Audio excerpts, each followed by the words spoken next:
இந்த தூத்துக்குடிய ஒரு போர்ட் சிட்டியா கம்ப்ளீட்டா கன்வெர்ட் பண்ணணும் அப்படின்றது தான் தலைவரோட ஆசை. ஏன் ப்ரோ 52 வருஷமா கோமாளி இருந்தீங்க, தூத்துக்குடியை போர்ட் சிட்டின்னு 1974 டிக்ளேர் பண்ணிட்டாங்க. இப்போ நீங்க என்ன புதுசா வந்து திருப்பியும் டிக்ளேர் பண்றது போர்ட் சிட்டின்னு? சரி தூத்துக்குடியை விடுங்க. எலெக்ஷனுக்கு 2 வாரத்துக்கு முன்னாடி வேட்பாளர் அறிவிக்கும் போது தான் நீங்க வெளியவே வரீங்க. அது வரைக்கும் உத்தமபுத்திரன்ல தனுஷோட ஃப்ரெண்டு, வேட்டைக்காரன்ல விஜயோட ஃப்ரெண்டுன்னு தான் ஐடென்டிஃபை பண்ணிட்டு இருந்தோம். தமிழ்நாட்டில் எவ்வளோ பிரச்சனை, எவ்வளோ கலவரம், எவ்வளோ அநீதிகள் நடந்தும் போது தமிழ்நாட்டுக்கோ தமிழ் மக்களுக்காகவோ நீங்க இது வரைக்கும் எந்த விதமான குரலையும் கொடுக்கல.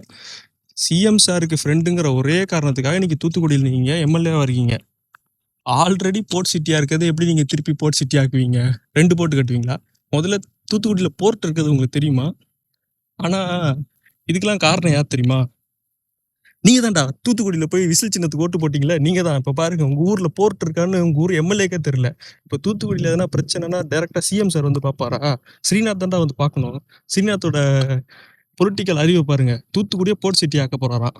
பார்ப்போம் எப்படி வந்து தூத்துக்குடியை போர்ட் சிட்டியா மாத்துறாருன்னு பார்ப்போம்.